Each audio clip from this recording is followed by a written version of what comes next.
संगीत सरिता।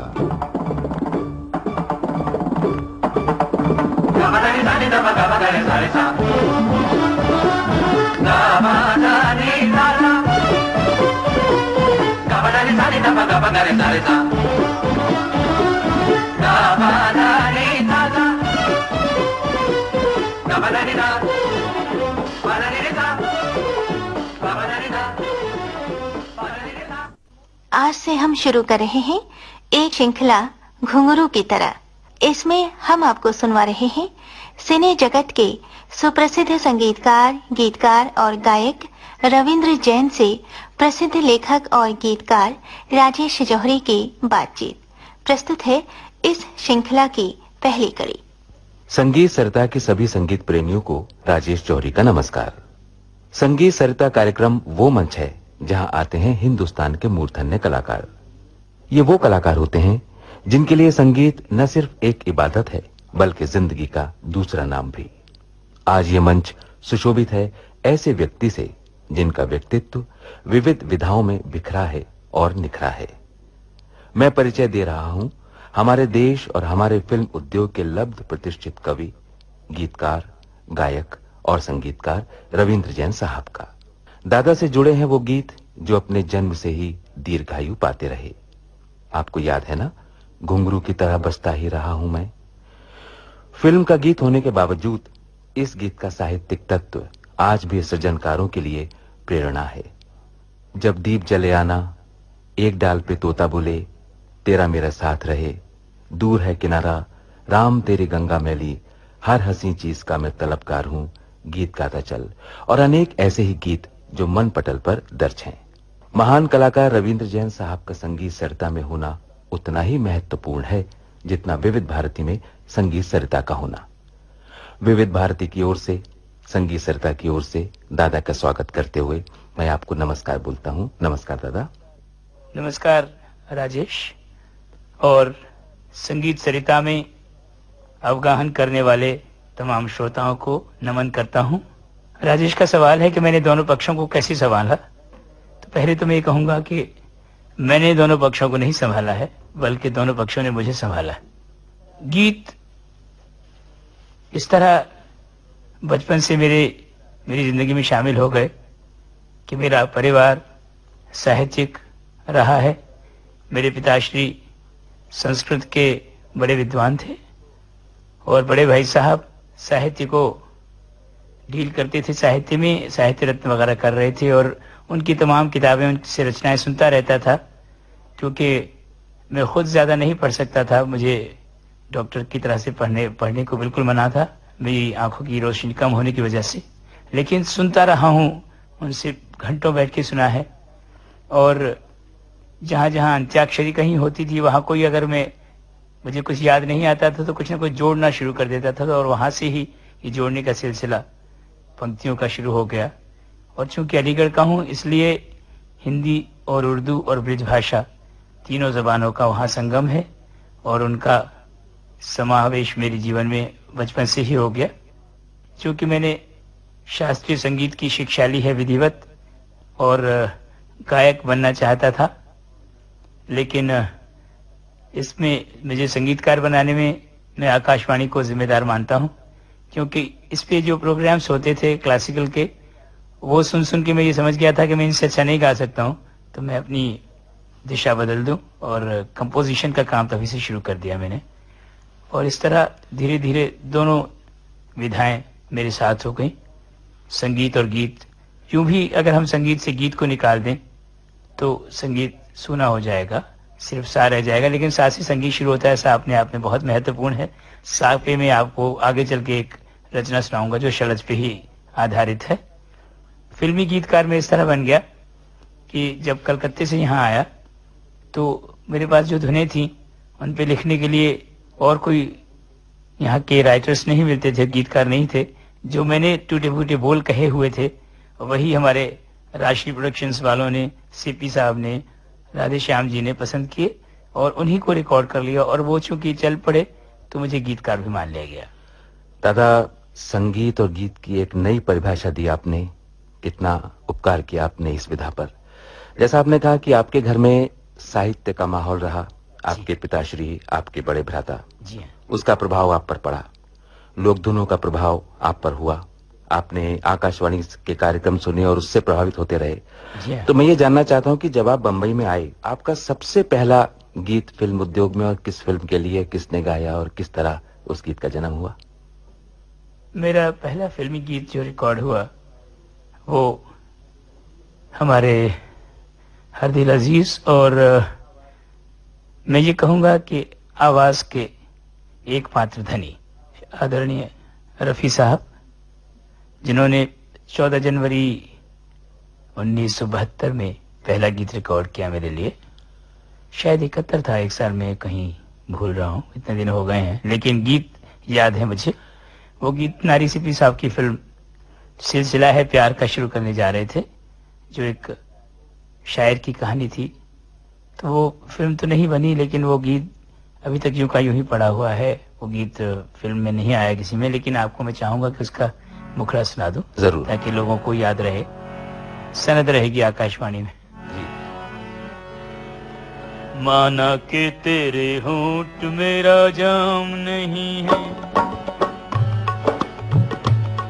माना के तेरे होंठ मेरा जाम नहीं है, ये मेरे लिए प्यार का पैगाम नहीं है, दिल फिर भी तेरी चाह में जलता ही रहेगा, ये सिलसिला है प्यार का चलता ही रहेगा, माना के तेरे होंठ मेरा जाम नहीं है। और सचमुच ये सिलसिला तभी से चल पड़ा और आज तक आपकी सेवा में हूँ।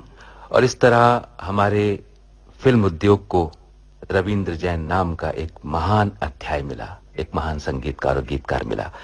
अच्छा दादा, ये बताइए कि आपके ऊपर जैसे साहित्य का इतना प्रभाव रहा, लेकिन फिल्म की सिचुएशन पर गीत लिखना, एक गीत बनाना जो पर्दे पर बहुत सशक्त रूप से उभरे, वो एक अदा है, एक कला है।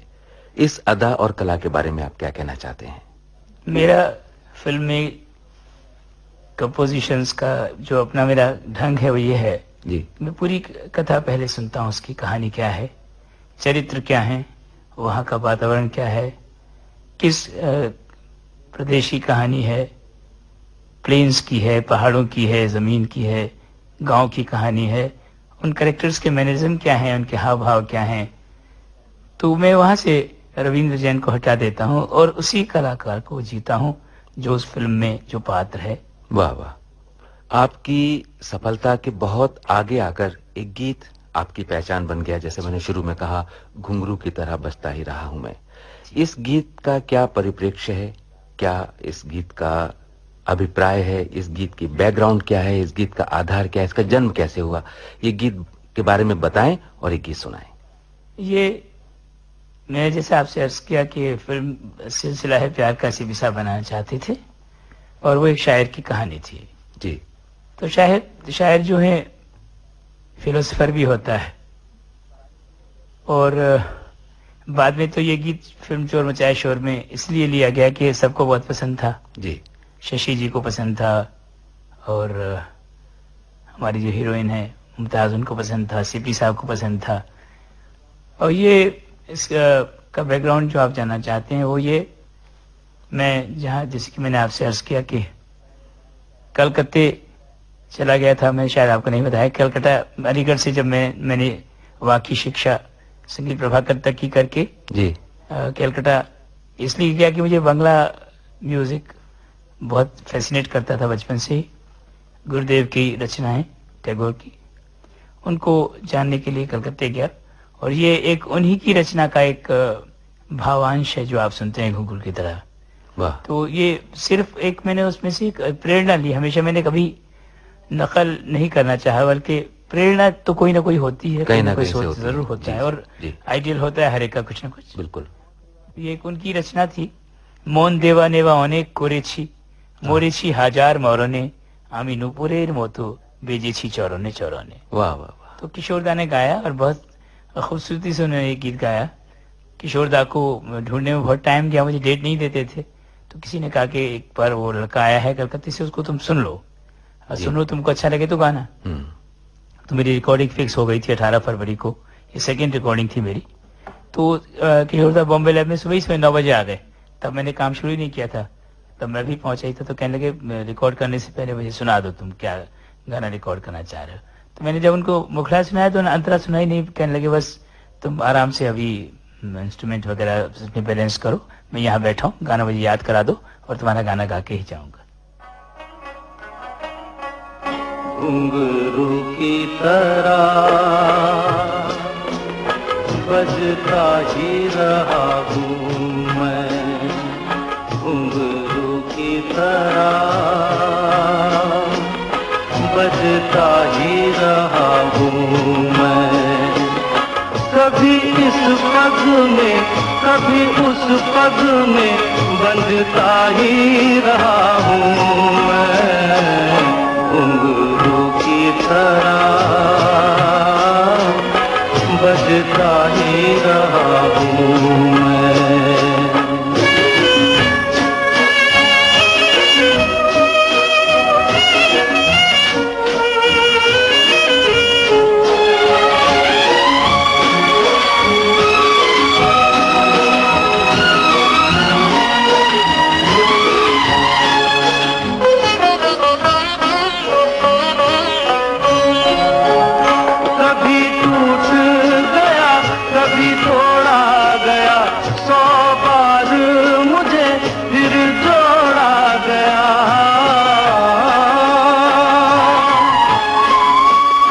कभी टूट गया कभी तोड़ा गया, 100 बार मुझे फिर जोड़ा गया।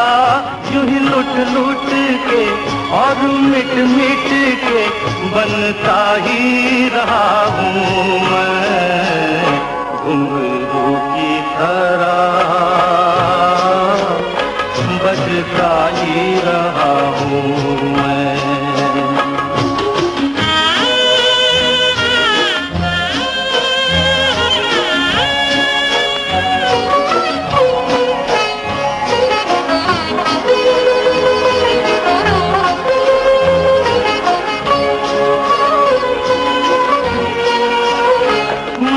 करता रहा औरों की कही, मेरी बात मेरे मन ही में रही।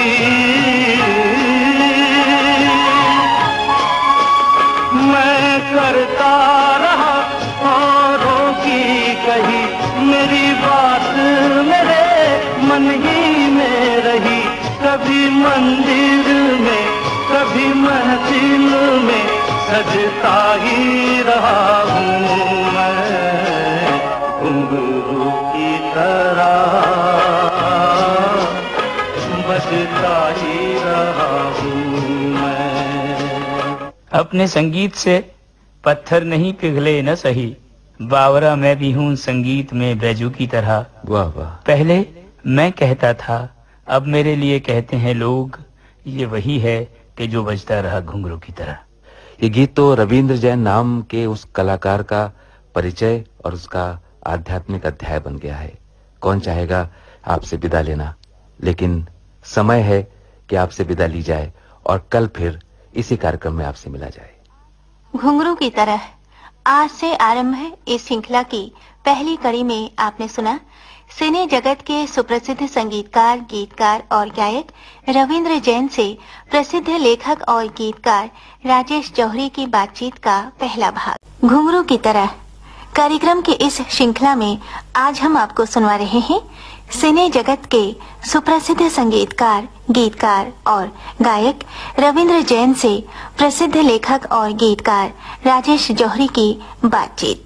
प्रस्तुत है इस श्रृंखला की दूसरी कड़ी। संगीत सरिता में एक बार फिर रविंद्र जैन साहब का स्वागत है। मैं दादा आपको नमस्कार कहता हूँ।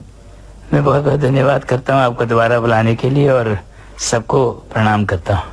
दादा, पिछली कड़ी में हमारे श्रोताओं ने आपके व्यक्तित्व की महानता पर एक नजर डाली। आपके व्यक्तित्व के कितने आयाम हैं, कितनी दूर तक फैले हैं आप एक कलाकार के रूप में, गायक और संगीतकार और लेखक के रूप में।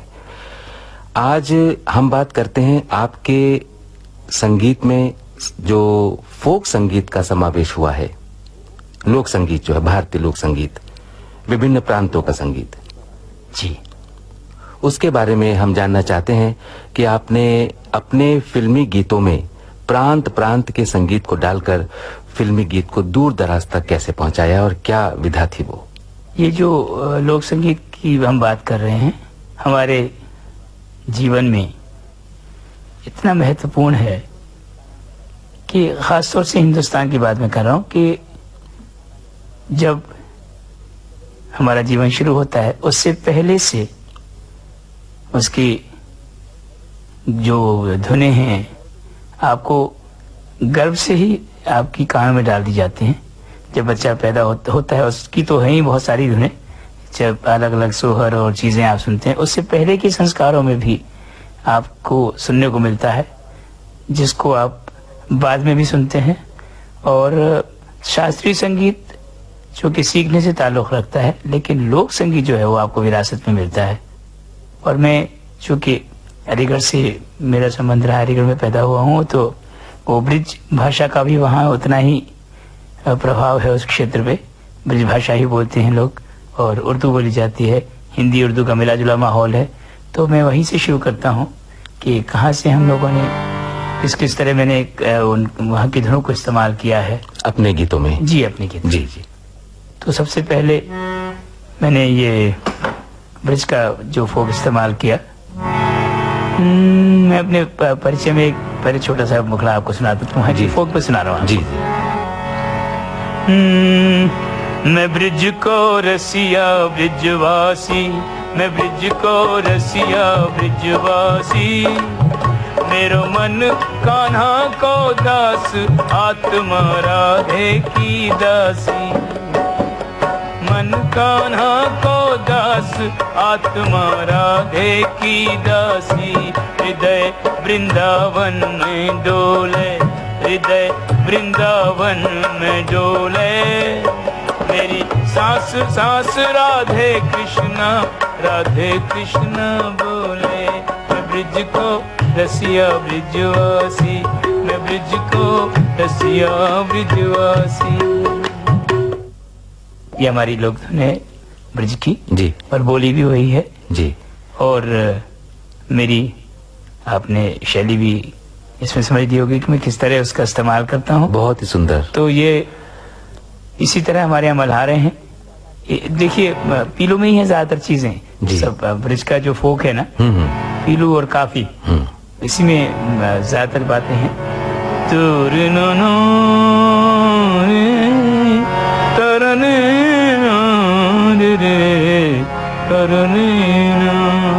झूला तो पर गए अमुआ की डार पे जी, झूला तो पर गए अमुआ की डार पे जी। ए जी कोई राधा को, हाँ जी कोई राधा को, गोपाला बिन राधा को झूलावे झूला कौन, झूला तो पर गए अमुआ की डार पे। ये गीत मैंने मेरे मित्र शिवपाल की फिल्म में ब्रिजभूमि में रिकॉर्ड किया था। अच्छा, अपने इसके बाद जो मुझे जो बड़ी फिल्म मैंने जिसके लिए मुझे जाना जाता है जी, वो थी सौदागर, राशि वालों जी की। जी जी। राजबाबू राशि प्रोडक्शन का, उस वक्त प्रोडक्शन का काम सारा उनके जिम्मे था, निर्माण वहाँ का। तो वो मेरे बड़े मित्र हैं और वो सबसे पहले मुझे गीतकार मानते हैं। ये आज तक उनका मानना यही है, क्योंकि उनको मैंने जो गीत सुनाए थे उनसे प्रभावित रहे वो आज तक। उसी प्रभाव में अभी तक गीतकार ही पहले कहते हैं, संगीतकार उनके यहाँ बाद में लिखते हैं मेरे नाम के आगे। तो वो फिल्म सौदागर थी जो एक शॉर्ट स्टोरी थी नरेंद्र नाथ मित्र की, रस बंगला परिपेक्ष था कहानी का जी। खजूर का गुड़ बनाने वाले की कहानी थी। तो कहानी में एज सच कोई सिचुएशन गानों की नहीं थी। तो हमने बैठ के सारी सिचुएशंस वर्कआउट की और उन्हीं के ऑफिस में 7 दिन में सारा म्यूजिक कंप्लीट किया। एक गाना रोज उनके लिए मैं सिचुएशन बनाता था और लिखता था और वहीं कंपोज करता था। राजबाबू को मैं जब पहली बार मिला तो मैं कलकत्ते की कुछ चीजें वहां से बना के लाया था, जिनमें से एक गाना वो गोपाल कृष्ण ने रिकॉर्ड किया, पहला गाना हमारे कीर्तन अंक का गाना है बंगाल का जी। निर्भरन का करके बहाना, मेरे लिए जरा बोझ उठाना। राधा रे राधा, ओ जमुना किनारे आना रे। अरे राधा रे राधा, जमुना किनारे आना रे। राधा रे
राधा रे राधा, ओ राधा जमुना किनारे।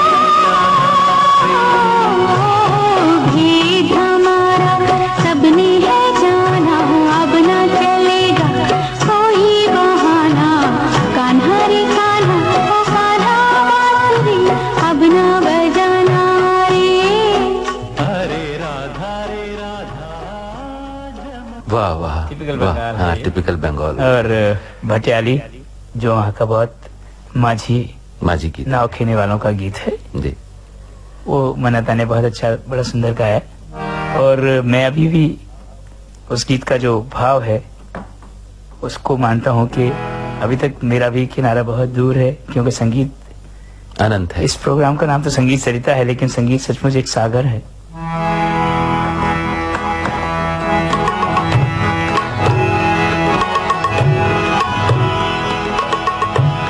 बाया जाओ रे तोरी,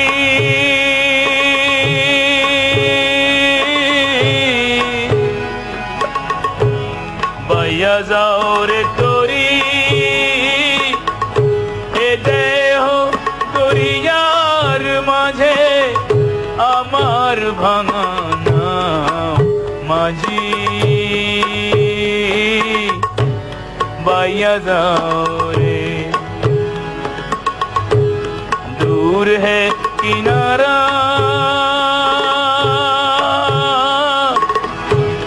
गहरी है किनारा,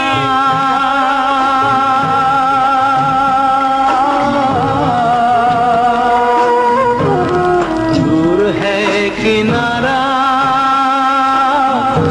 गहरी नदी की धारा,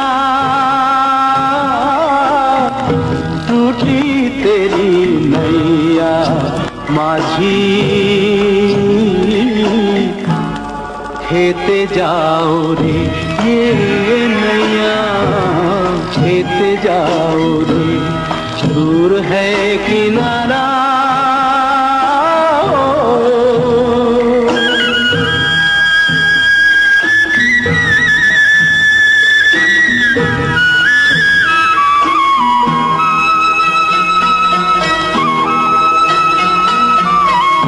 आंधी कभी तूफान, कभी कभी मझधार ओ माझी रे माझी रे, आंधी कभी तूफान कभी मझधार,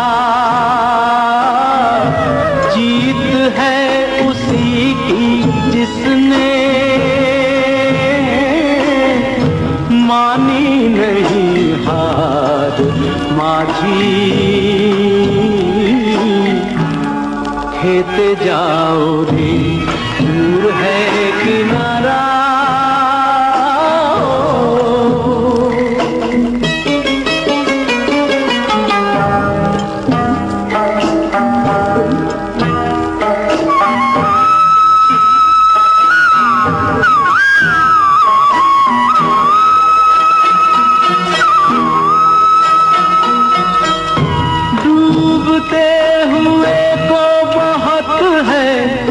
तिनके का सहारा ओ माझी रे माझी रे, डूबते हुए को बहुत है तिनके का सहारा। मन जहाँ मान ले माझी,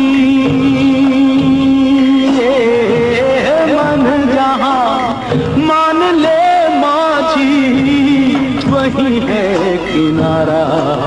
माझी खेते जाओ रे ये नैया खेते जाओ। इस गीत में मैंने सिर्फ बोल सजाए हैं, धुन पारंपरिक है और जैसा कि इसका भावार्थ है, मैं भी यही मानता हूँ कि अब एक आध कदम का हिसाब क्या रखूं, अब एक आध कदम का हिसाब क्या रखूं, अभी तलक तो वही फासला लगे है मुझे, यानी दूर है किनारा। घुंघरू की तरह इस श्रृंखला में आज आपने सिने जगत के सुप्रसिद्ध संगीतकार, गीतकार और गायक रविंद्र जैन से प्रसिद्ध लेखक और गीतकार राजेश जौहरी की बातचीत सुनी। घुंघरू की तरह कार्यक्रम के इस श्रृंखला में आज हम आपको सुनवा रहे हैं सिने जगत के सुप्रसिद्ध संगीतकार, गीतकार और गायक रविंद्र जैन से प्रसिद्ध लेखक और गीतकार राजेश जौहरी की बातचीत। आज प्रस्तुत है इस श्रृंखला की तीसरी कड़ी। संगीत सरिता सुनने वाले सभी श्रोताओं की सेवा में राजेश जौहरी का एक बार फिर नमस्कार और इस कार्यक्रम में एक बार फिर रविंद्र जैन साहब का स्वागत। नमस्कार दादा। नमस्कार। पिछली 2 कड़ियों में हमारे श्रोताओं ने आपके बारे में काफी कुछ जानना शुरू कर दिया। वो आपके संगीत, आपके लेखन और आपकी प्रतिभा से परिचित हो चुके हैं। अब आइए थोड़ा सा आपके तकनीकी पक्ष की ओर चलते हैं और ये जानना चाहते हैं कि आपने शास्त्रीय संगीत के बारे में जो बात की थी, उसका अध्ययन कितनी गहनता से आपने किया है और कितनी सच्चाई के साथ शास्त्रीय संगीत को आपने फिल्म संगीत में ढाला है। तो ये बताइए कि शास्त्रीय संगीत को आपने क्यों जरूरी समझा फिल्मी गानों के माध्यम से श्रोताओं तक लाने के लिए, और शास्त्रीय संगीत की सार्थकता क्या है और इसकी उपयोगिता क्या है? तो शास्त्रीय संगीत फिल्म हो या जीवन हो, बिना शास्त्र के जाने हम संगीत की बात नहीं कर सकते। पहले संगीत के लिए मैं 4 पंक्तियां तुम्हें सुना रहा हूं जी। ये भेद हृदय के खोलता है, प्राणों में अमृत घोलता है, संगीत वो जिंदा जादू है जो सर पर चढ़कर बोलता है। वाह वाह, क्या बात है। तो ये जादू तभी सार्थक होता है जब इसके बारे में हम थोड़ा जान लें कि है क्या। सिर्फ सुनना अगर हमें आ जाए ठीक से, शास्त्रीय संगीत खासतौर से मैं उसकी बात कर रहा हूँ, तो बहुत बड़ी बात, एक अचीवमेंट, उपलब्धि है वो एक। मैंने चूंकि प्रारंभ से ही शास्त्रीय गायन की शिक्षा ली है, तो मैं गायन तो नहीं जानता, लेकिन उसके मर्म को अवश्य जानता हूँ कि इसमें क्या है और कितनी गहराई है। वो एक जगह मेरे एक गीत में मैंने कहा है, वो गीत प्रकृति के कण कण में संगीत ईश्वर की सब रचनाएं, कुछ कविताएं, कुछ गीत प्रकृति के, कण कण में, कण कण में संगीत। हवा चले तो लगे कोई जैसे बांसुरी बजाए, पत्तों में लुक छुप कर कोई पायलिया छनकाए। ये रुन झुन सुनते सुनते, बस ये सरगम सुनते सुनते, ये जीवन जाए बीत प्रकृति के,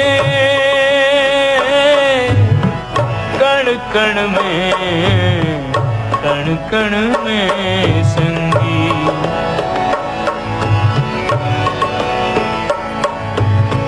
नदियों झरनों के कल कल की स्वर लिपियां हैं शेष, मधुर पंछियों की बोली हम समझ न पाए लेश। दो बूंदें पाकर समझे, बस दो बूंदें पाकर समझे, हम गए सिंधु को जीत प्रकृति के, कण कण में, कण कण में संगीत प्रकृति के, कण कण में संगीत। बहुत ही सुंदर ढंग से आपने संगीत के मर्म को बताया। अब ये बताते चलें कि शास्त्रीय प्रणाली को, शास्त्रीय विधा को आपने इतनी सरलता से फिल्मी गानों में कैसे उड़ेला और कैसे उन गानों को यश प्रसिद्धि दिलाई? दरअसल संगीत के, खासतौर से फिल्म संगीत के दो ही स्तंभ हैं, एक शास्त्र और एक लोक धुनी। बाकी तो उनकी सजावट है, चाहे हम जिस तरह उनको सजा दें, उनका इंस्ट्रूमेंटेशन कैसे भी कर लें, है ना, मगर ये दो ही चीजों पे सारी बात आधारित है। और मैंने दोनों ही को मिला के, और उसका अरेंजमेंट जो है ना वेस्टर्न फैशन में उसको सजा के, वेस्टर्न मतलब उनकी बीट की बात नहीं कर रहा जी, वेस्टर्न जो प्रणाली अरेंजमेंट की है, कॉर्ड सिस्टम, हार्मोनाइजेशन से उसको सजाया है, और उसकी आत्मा को जीवित रखा है, पूर्णतः भारतीय रखी है। कुछ ऐसे गीतों का विवरण दें जो आपके गीत हैं और जो शास्त्रीय संगीत पर आधारित हैं। गीत मैं आपकी सेवा में रख रहा हूँ, फिल्म गीत गाते चल से जी। ये फोक भी लगेगा आपको, राग भी लगेगा जी। इतने निकट हैं दोनों, फोक और राग जो है ना जी, कि आपको लगेगा कि ये राग है कि फोक है, समझना मुश्किल हो जाएगा। ये चारुकेशी है।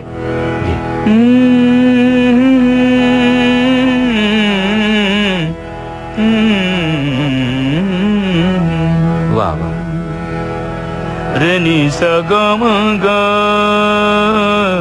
सगम द पदम पगम रे ममा गम रे सनी सद गम रे रेनी सगम द प नी नी द पदम रे पम ग मरे नि सद नि प ग रे नि स।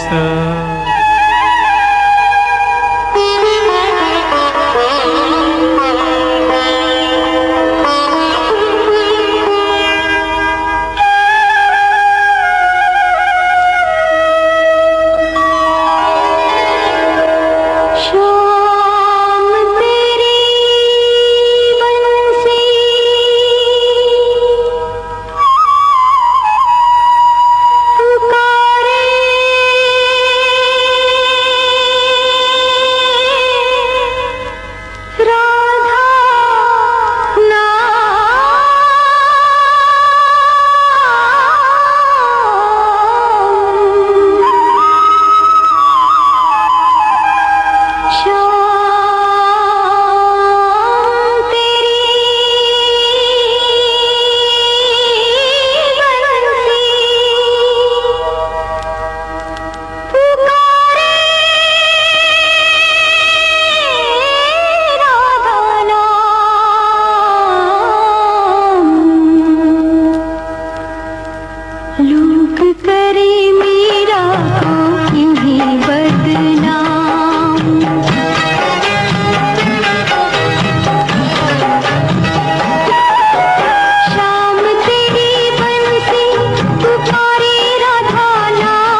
करने से काम, राधा का भी शाम वो तो मीरा का भी शाम, राधा का भी शाम वो तो मीरा का भी शाम।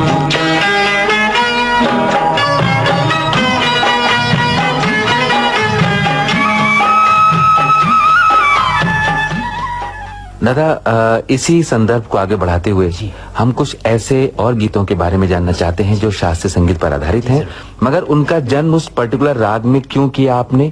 क्या लोकेशन थी, क्या सिचुएशन थी, क्या वजह थी, क्या कारण थे? ऐसे कुछ गीतों का रेफरेंस दीजिए। ये लता जी ने बड़ा सुंदर ढंग से उन्होंने गाया है इसको। इसी भी साहब की फिल्म फकीरा का गाना है। जी जी, वाह वाह।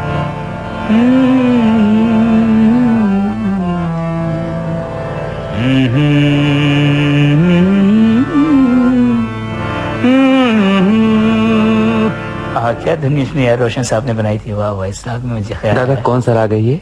भीमपलासी। अरे वाह, सुनाइए। साहब का गाना था, आई थिंक रोशन साहब का ही था, मेरा दर्द न जाने कोई। हाँ, रोशन जी गाना था। हाँ, कहीं ना कहीं वो ऐसे कंपोजर थे यार, कहीं ना कहीं उनका प्रभाव जो है ना, जी जी, चाहे अनचाहे आ ही जाता है। हमारे तमाम सीनियर्स जो हमारे संगीत निर्देशक हैं ना, जी जी, क्या उन्होंने काम किया है, जैसे श्याम सुंदर जी, नौशाद साहब, मदन साहब, रोशन जी, क्या और वरुण लोग तो धरोहर बन गए हैं संगीत। हाँ, राजू और सब अपनी अपनी ऐसी पहचान बना के गए हैं। राग एक ही रहा और अलग अलग कंपोजिशन बनते गए। कमाल। एक भैरवी को ही ले लीजिए ना, अब शंकर जैक्शन, नौशाद साहब, कितने आसान गाने बन गए। हाँ, और उस्ताद झंडे खान ने तो 12 के 12 गाने चित्रलेखा में भैरवी बनाए थे। हाँ, और वही राग मगर सबका स्वरूप अलग। कितनी बड़ी बात है। तो ये वो लता जी भीमपलासी में आपको कह रहे थे।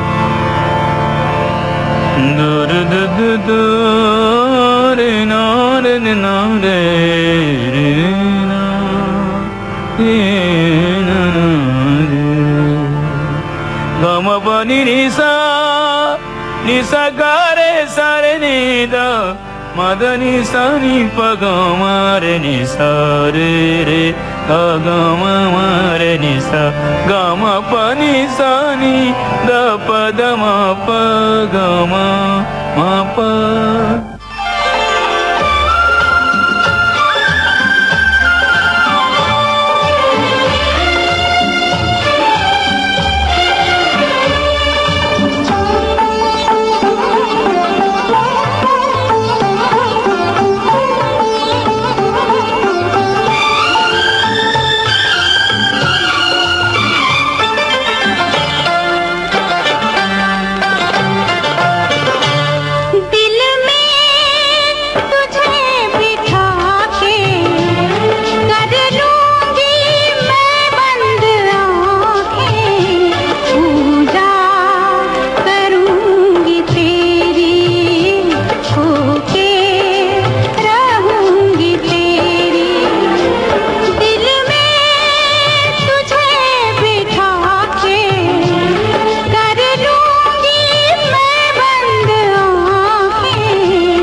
की तरह इस श्रृंखला में आज आपने सिने जगत के सुप्रसिद्ध संगीतकार, गीतकार और गायक रविंद्र जैन से प्रसिद्ध लेखक और गीतकार राजेश जौहरी की बातचीत सुनी। घुंघरू की तरह कार्यक्रम की इस श्रृंखला में आज हम आपको सुनवा रहे हैं सिने जगत के सुप्रसिद्ध संगीतकार, गीतकार और गायक रविंद्र जैन से प्रसिद्ध लेखक और गीतकार राजेश जौहरी की बातचीत। प्रस्तुत है इस श्रृंखला की चौथी कड़ी। प्यारे दोस्तों, तो आज हम फिर हाजिर हैं। दादा का एक बार सत्कार करता हूं। नमस्कार दादा। हमने कई रागों के बारे में बातचीत की, आपने रागों के बारे में बहुत कुछ बताया और ऐसे रागों के बारे में बताया जिसमें आपने फिल्मी गाने निबद्ध किए और वो बहुत मकबूल हुए। आज उसी शास्त्रीयता को बरकरार रखते हुए, उसी सिलसिले को जारी रखते हुए हम फिर शास्त्रीय संगीत और शास्त्रीय गीतों के बारे में, शास्त्रीयता के बारे में और फिल्मी गीतों के बारे में आपसे सुनेंगे। एक प्राइमरी राग जिसको हम यमन के नाम से जानते हैं, उसमें बड़ा अच्छा काम किया हमारे सारे कंपोजर्स ने। खास तौर से रोशन साहब ने बहुत अच्छे गाने बनाए और मदन जी ने बड़ा अच्छा गाना बनाया, जिया ले गए मेरा सांवरिया, है ना जी जी। रोशन साहब के तो बहुत गाने हैं उन्होंने, बहुत गाने यमन में बहुत काम किया है। मेरा भी ये गीत लोगों ने बहुत पसंद किया है।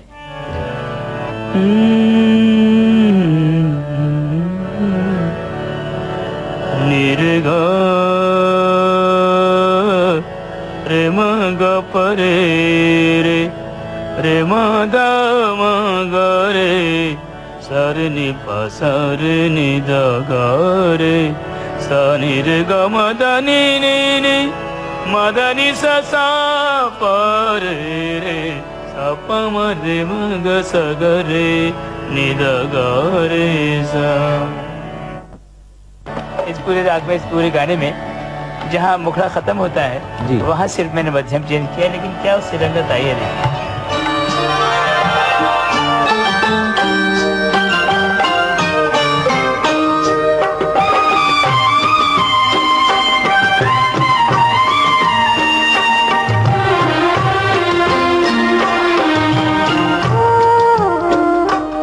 जब दीप जले आना,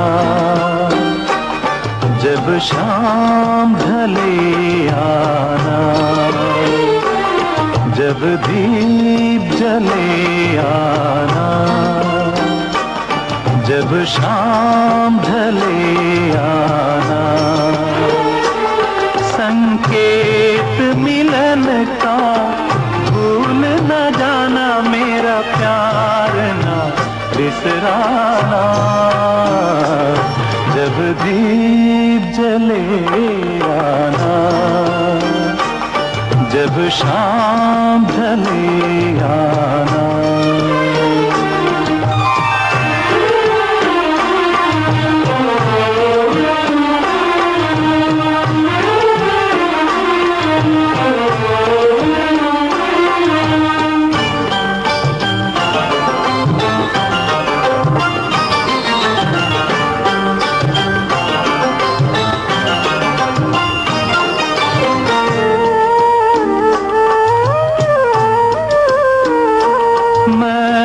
पलकन डगर बुहारूंगा, तेरी राह निहारूंगा। मैं पलकन डगर बुहारूंगा, तेरी राह निहारूंगा। मेरी प्रीत का काजल तुम अपने नैनों में मले आना। जब दीप जले आना, जब शाम ढले आना। दादा, जैसे कि हर संगीतकार के अपने कुछ पसंदीदा राग होते हैं, आपकी शास्त्रीय संगीत की जो चादर है बहुत बड़ी है और उसमें न जाने कितने गीत समा गए बड़ी सुंदरता से, बड़े अच्छे ढंग से। तो आपके भी कुछ राग ऐसे होंगे, मखसूस खास राग जो आपको बहुत पसंद होंगे और मौका मिलते ही आपने उन रागों पर या उसी एक राग पर गाने बनाए होंगे, उसके बारे में कोई विवरण दें। यूं तो हर राग बहुत अच्छा सजाया है हमारे बुजुर्गों ने, जी, उन पर बलिहारी है जिन्होंने ये राग कंपोज किए, जिनको सोचा है। क्या कहने। हम लोग तो उसका इस्तेमाल भर करते हैं। वो भी मैंने आपसे जैसे अर्ज किया जी कि अपनी आत्मा अगर उसमें डाल दें तो कोई बात बन जाती है। जी, वैसे राग वो जिसमें अनुराग हो, मसलन क्या राग बात, सबसे क्या अच्छा राग है। क्या कहने, वाह। तो और हमारे शास्त्रों में कहा है कि रंजको जन चित्तानाम सराग कथितो बुधः, जो चित्त का रंजन करे, वाह, उसकी परिभाषा ये है। बहुत सुंदर।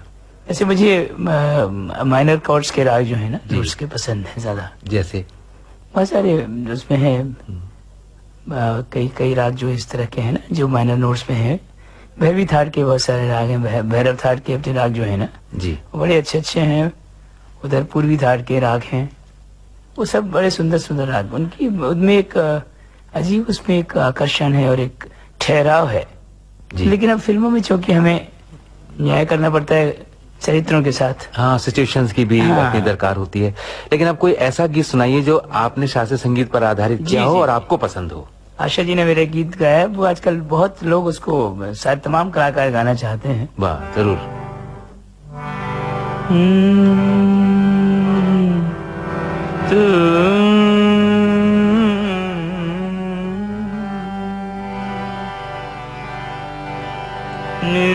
निर्गारे मागरे निदाद दानिर्दारे सा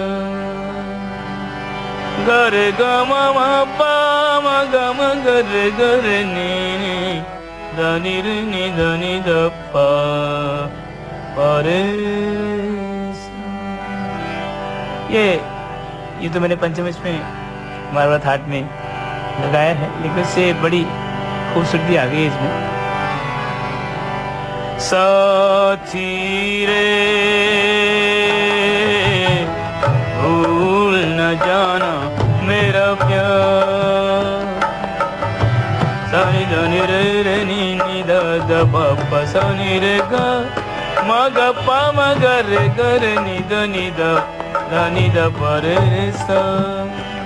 साथी रे भूल न जाना मेरा प्यार, मेरी वफा का ऐ मेरे हमदम, कर लेना एतबार साथी रे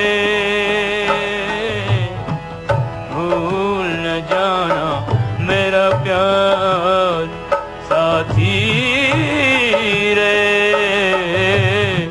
भूल न जाना मेरा प्यार, साथी रे भूल न जाना मेरा प्यार। अच्छा, शास्त्रीय संगीत का जिक्र चला है तो मैं ये जानना चाहता हूँ कि हमारे फिल्म उद्योग में बहुत से कलाकार गा रहे हैं या अन्य स्थानों पर भी लोग गा रहे हैं, तो शास्त्रीय संगीत की जानकारी उनके लिए कितनी जरूरी है, इसकी सार्थकता पर थोड़ा सा आप बताएंगे। यूं तो संगीत मनुष्य का स्वभाव है, स्वाभाविक गुण है उसका, लेकिन अगर संगीत का मर्म जानना है, रहस्य जानना है, तो शास्त्रीय संगीत के बिना कोई शॉर्टकट नहीं, दूसरा रास्ता नहीं है उसके लिए। क्योंकि ये गंधर्वों की विद्या है, देवों की विद्या है जी, मनुष्यों को कहाँ उपलब्ध हो सकती है? तभी होगी जब समर्पण भाव से उसको सीखें। सही बात है। आजकल शास्त्रीय संगीत के बारे में लोगों का, गायकों का, कलाकारों का ये कहना है कि कोई जरूरत नहीं है शास्त्रीय संगीत सीखने की, और जैसा गाना मिला है सिनेमा के सिचुएशन पर गा दिया जाए। तो उन गानों की उत्पत्ति को आप कितना महत्व देते हैं जो बिना शास्त्रीय संगीत की जानकारी के बनाए और गाए जाते हैं? मैं भी उसी क्षेत्र में है। हाँ, उसी मतलब इंडस्ट्री को बिलोंग करता हूँ। और लेकिन ये जरूर कहूंगा कि उम्र जो है ना वो हर एक की अलग अलग है जी, है ना जी। किसी की 100 वर्ष है, किसी की 50 है, किसी की 20 है जी जी, है ना जी जी। तो इसी तरह गानों की भी आयु जो है ना वो इतनी सीमित हो जाती है कि वो आए गए, कब आए कब चले गए पता ही नहीं चलता। हाँ, बाद में ये लगता ही नहीं कि ये गाने भी हैं। सही बात है, बिल्कुल सही बात। गाना नहीं लगता, वो कुछ और ही लगता है। कुछ देर के लिए लगता है कोई तराना सा उठा, फिर कहीं जाके दब गया। हाँ ठीक है, बस मगर ये है कि जब प्रसिद्धि जिसको मिल जाती है, जो चीज पसंद लोगों ने कर ली है, लाखों लोग करोड़ों लोग जिसको गाते हैं जी, उसको खराब कहना भी मुश्किल है। हाँ बिल्कुल सही बात है। इसका मतलब ये कि शास्त्रीय संगीत की जानकारी नितांत आवश्यक है। बिल्कुल अगर एक संपूर्ण गायक बनना है, इसके सिवा कोई रास्ता नहीं। जी। चलते चलते आज की इस कड़ी में कोई एक और गीत आपका ही निर्मित किया हुआ किसी शास्त्रीय राग पर। मैं एक ऐसी रचना प्रस्तुत करना चाहता हूँ जिस रचना पर फिल्म बनाई गई।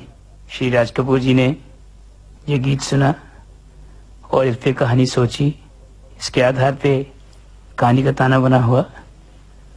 ये गीत राग किरवानी में निबद्ध है। मैंने कोशिश की है कि राधा और मीरा दो चरित्र हैं इस गीत में, दोनों के साथ न्याय करूं।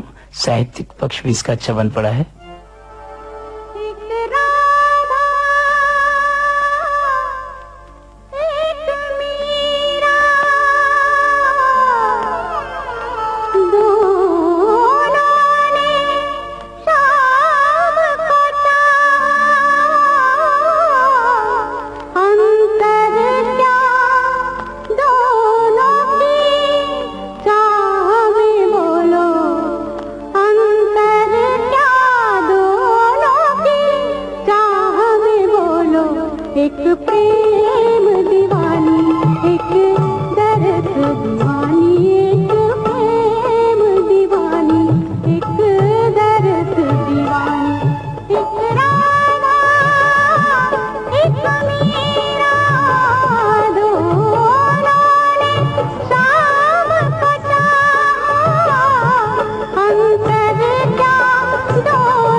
घुंघरू की तरह इस श्रृंखला में आज आपने सिने जगत के सुप्रसिद्ध संगीतकार, गीतकार और गायक रविंद्र जैन से प्रसिद्ध लेखक और गीतकार राजेश जौहरी की बातचीत सुनी। घुंघरू की तरह कार्यक्रम के इस श्रृंखला में आज हम आपको सुनवा रहे हैं सिने जगत के सुप्रसिद्ध संगीतकार, गीतकार और गायक रविंद्र जैन से प्रसिद्ध लेखक और गीतकार राजेश जौहरी की बातचीत। आज प्रस्तुत है इस श्रृंखला की 5वीं कड़ी। प्यारे दोस्तों, एक पंक्ति मुझे याद आती है, एक पंक्ति मतलब कुछ पंक्तियां मुझे याद आती हैं। कोश में यूं तो हजारों शब्द हैं, कोश को कविता कहा जाता नहीं है।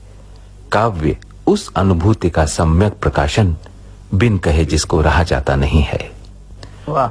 शेक्सपियर ने भी कहा है, spontaneous flow of consciousness is poetry.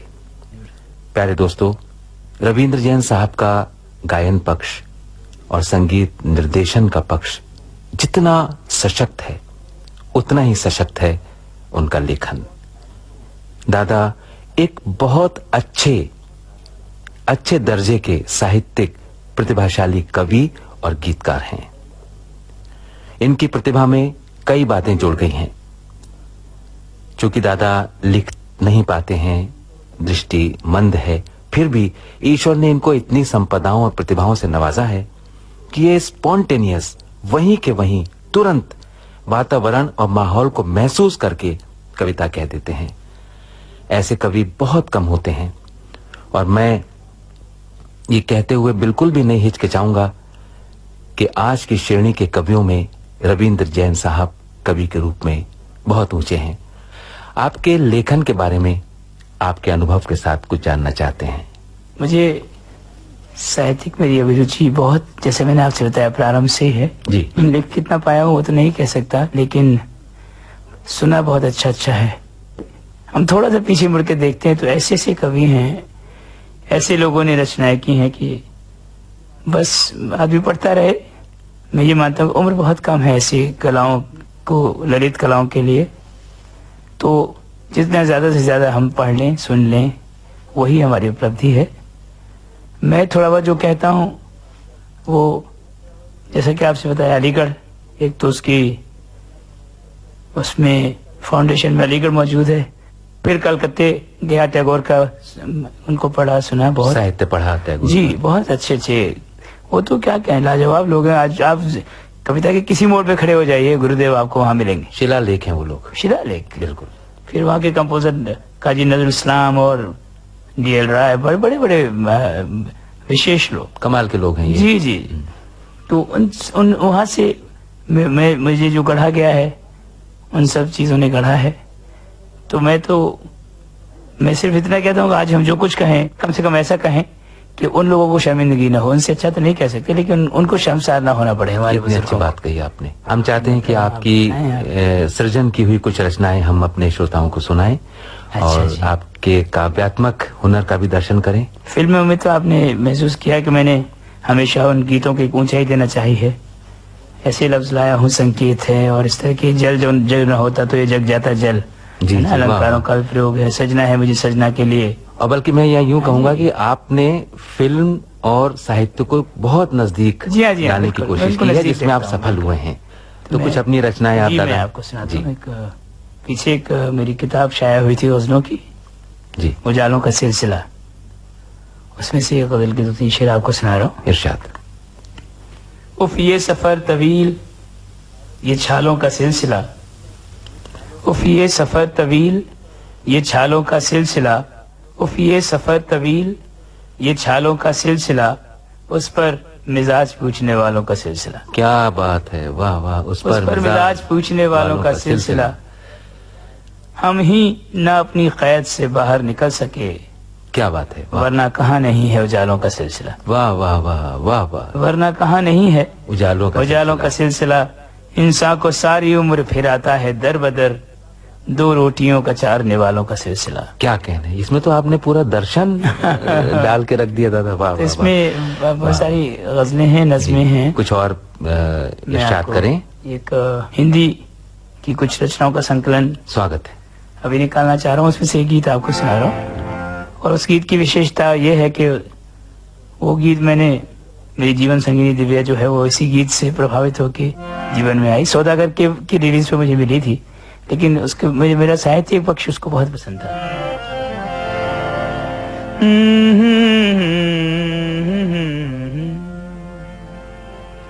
श्रृंगार करो न करो तुम यूं ही सुंदर हो, श्रृंगार करो न करो तुम यूं ही सुंदर हो।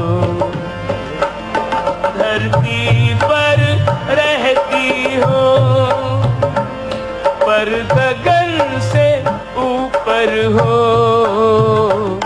श्रृंगार करो न करो तुम यूं ही सुंदर हो।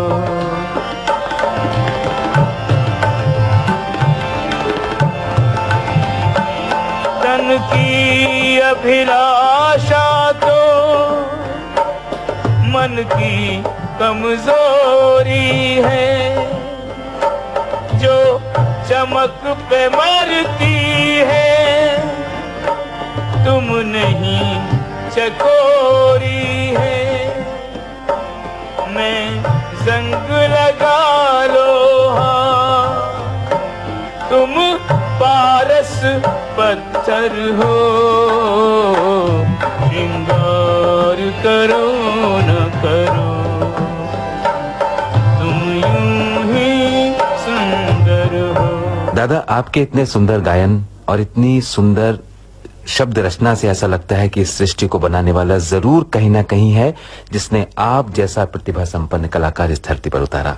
अच्छा, आपके लेखन के सफर में आगे चल रहे हैं तो आपने बहुत सी सांकेतिक भाषाएं और तुलनात्मक भाषाएं और अलंकार बहुत इस्तेमाल किए अपने गीतों में, जिससे संगीत का यानी फिल्मी संगीत का स्तर बहुत ऊंचा जा पहुंचा है।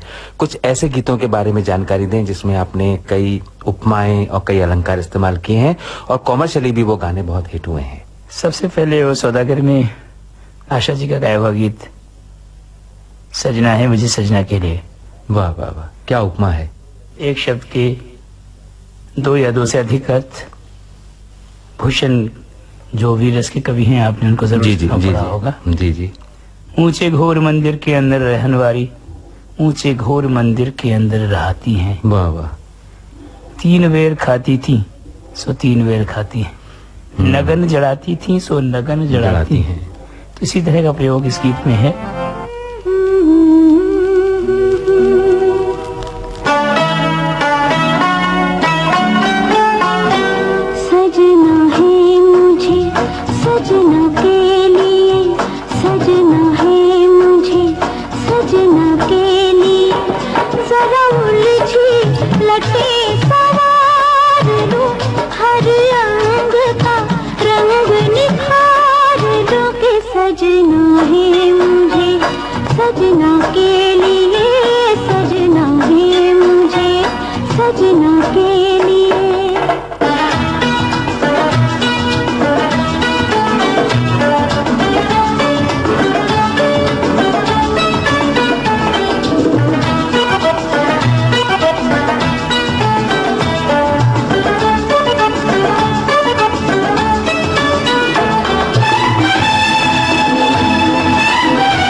आशा जी बहुत वर्सटाइल आर्टिस्ट हैं, हर तरह के गीत की गाने की आशा उनसे की जा सकती है। इसी तरह वो गीत गाता चल में ये है ना अपना उसका टाइटल सॉन्ग गीत गाता जल जो ना होता तो ये जग जाता जल। वाह वाह वाह। एक शब्द के 2 अर्थ निकलते हैं। चांदी सा चमकता ये नदिया का पानी, पानी की हर एक बूंद देती जिंदगानी। अंबर से बरसे जमीन से मिले, नीर के बिना तो भैया काम ना चले। भैया काम ना चले। ओ मेघा रे,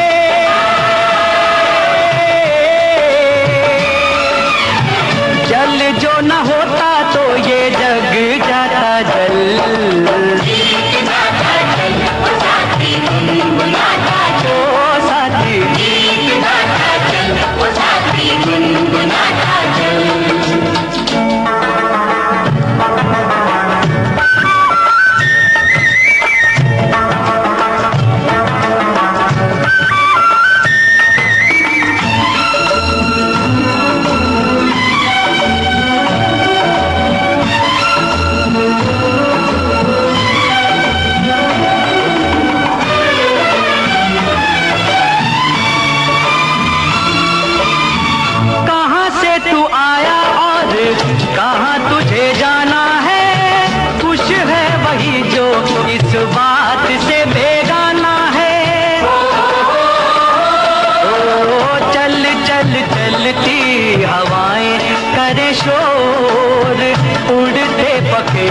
खींचे मनवा की डोर, खींचे मनवा की डोर। पंछी रे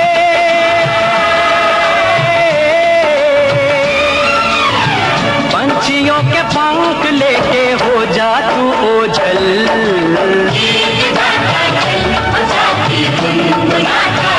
ओ साथी चल रे चल, गीत गाता चल, ओ साथी गुनगुनाता चल, गीत गाता चल, ओ साथी गुनगुनाता चल। जब कोई गीतकार संगीतकार बनता है और जब कोई संगीतकार गीतकार बनता है तो वो रविंद्र जैन बन जाता है। दादा, आपके गीतों में, गीतों की पंक्तियों में शब्दों का इतना अच्छा फैलाव है, इतने अच्छे अर्थ हैं, गेयता के साथ साथ उनमें आध्यात्म भी स्वयं चला आता है, जो आपके एक नहीं अनेक गीतों से जाहिर होता है। संगीत सरिता के प्यारे श्रोताओं, आज की इस कड़ी का सफर यहां समाप्त करते हैं और अगली कड़ी में रविंद्र जैन साहब के साथ आध्यात्मिक यात्रा पर निकलेंगे। घुंघरू की तरह इस श्रृंखला में आज आपने सिने जगत के सुप्रसिद्ध संगीतकार, गीतकार और गायक रविंद्र जैन से प्रसिद्ध लेखक और गीतकार राजेश जौहरी की बातचीत सुनी। घुंघरू की तरह कार्यक्रम की इस श्रृंखला में आज हम आपको सुनवा रहे हैं सिने जगत के सुप्रसिद्ध संगीतकार, गीतकार और गायक रविंद्र जैन से प्रसिद्ध लेखक और गीतकार राजेश जौहरी की बातचीत। प्रस्तुत है आज इस श्रृंखला की छठवीं और अंतिम कड़ी। संगीत सरिता के श्रोताओं, हमारा ये खूबसूरत सिलसिला पिछली कई कड़ियों से चल रहा है और साथ में चल रहा है गीतकार और संगीतकार रविंद्र जैन साहब के साथ एक साक्षात्कार, जिसमें हमने उनके विभिन्न आयामों और विभिन्न पहलुओं पर नजर डाली। कभी संगीतकार के रूप में, कभी गायक के रूप में, कभी गीतकार के रूप में, कभी शोधक के रूप में, कभी चिंतक के रूप में। आज इस कड़ी में जैन साहब का एक नया अध्याय खोलते हैं जो हमें उनके आध्यात्म की ओर ले जाता है। ये आध्यात्म उन्हें कहां से मिला, कैसे प्राप्त हुआ और अपने मन से उन्होंने किस प्रकार आध्यात्मिक रचनाओं को सिनेमा के माध्यम से जनमानस तक पहुंचाया, इस यात्रा के बारे में दादा से कुछ बात करें। दादा, आपका स्वागत है। आध्यात्म आत्मा का स्वाभाविक गुण है और ये भी मुझे अपने पिताश्री से मिला है। मैंने फिल्मों में और धारावाहिकों में जो कुछ आध्यात्म में काम किया है उसकी एक झलक छोटी सी आपकी सेवा में रख रहा हूँ।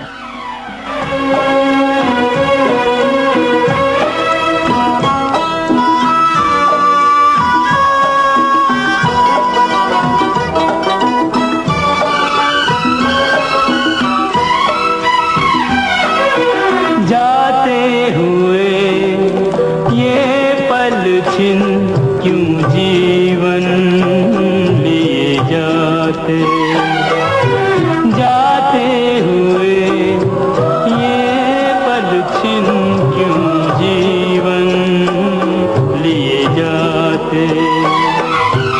जोड़े यही जोड़े यही तोड़े सब नाते, जाते हुए ये पल छिन क्यों जीवन लिए जाते।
हुए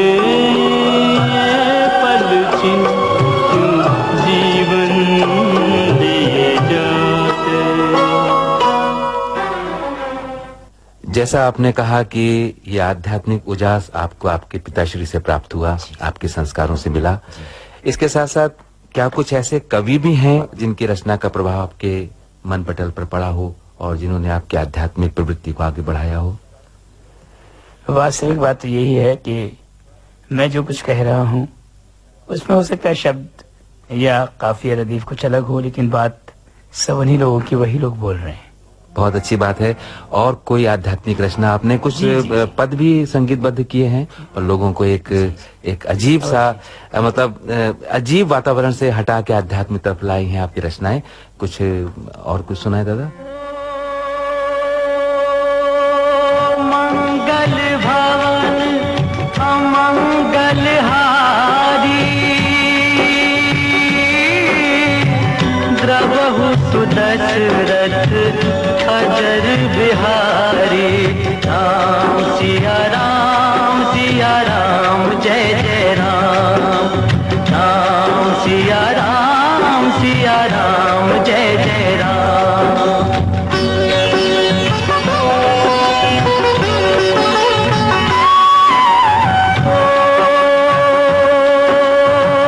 होई है वही जो राम रचि राखा, को करि तरक बढ़ावे साखा। सिया राम जय जय राम। धीरज धर्म मित्र अरुणारी आपद काल परखिए चारी।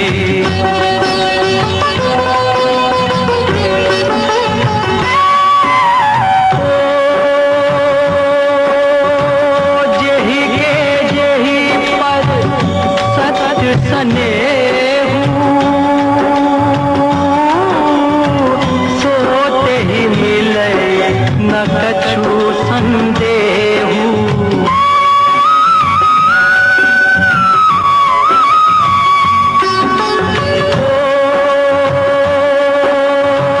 जाकी रही भावना जैसी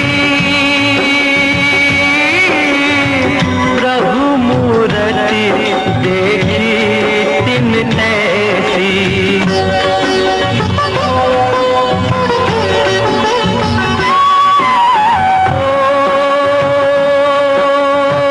रघुकुल रीत सदा चली आई, प्राण जाए पर वचन न जाई।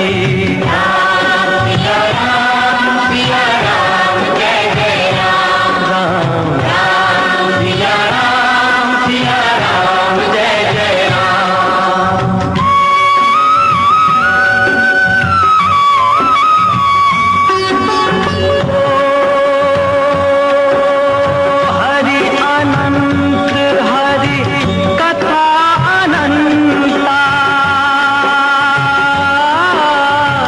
कहीं सुनहि बहुविधि सब संता।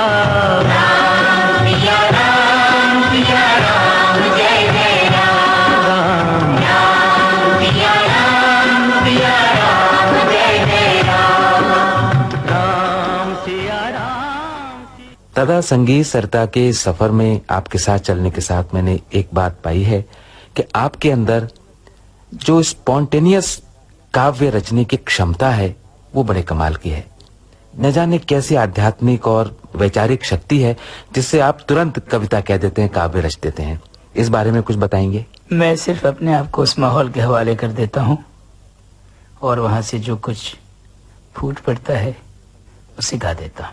संगीत सरिता का ये संगम, ये सफर भी यहाँ परिपूर्ण हो रहा है। इससे पहले कि हम समाप्त करें, हम चाहते हैं आप श्रोताओं को 2 शब्द कहें। पहले तो मैं अपनी भावना रखना चाहूंगा और फिर एक मुखड़ा सुनाऊंगा। अवश्य। जो अभी अभी मेरे मन में आया है गाने का। ज्ञान दे पर ज्ञान कितना है, न इसका ज्ञान दे। वाह वाह। ज्ञान दे पर ज्ञान कितना है, न इसका ज्ञान दे। ज्ञान का यदि ज्ञान दे तो उस पे मत अभिमान दे, और यदि अभिमान दे तो औरों का गुणगान दे। शारदे स्वर साधकों को सिद्धि का वरदान दे। वाह वाह। शारदे स्वर साधकों को सिद्धि का वरदान दे। सरे गम पद नि सरे ग रे नि ग म ग रे गा गा रे सा रे नि सा ग नि प म प ग रे म प द प। माँ भारती से यही प्रार्थना, विविध भारती से यूं ही सर्वदा ये संगीत सरिता प्रवाहित रहे। ये संगीत सरिता प्रवाहित रहे। माँ भारती से यही प्रार्थना, विविध भारती से यूं ही सर्वदा ये संगीत सरिता प्रवाहित रहे। ये संगीत सरिता प्रवाहित रहे। स्वर के रसिक नित्य इसमें नहाए। सदा मगरे रे ग प ग ध प नि द सा नि रे नि सा।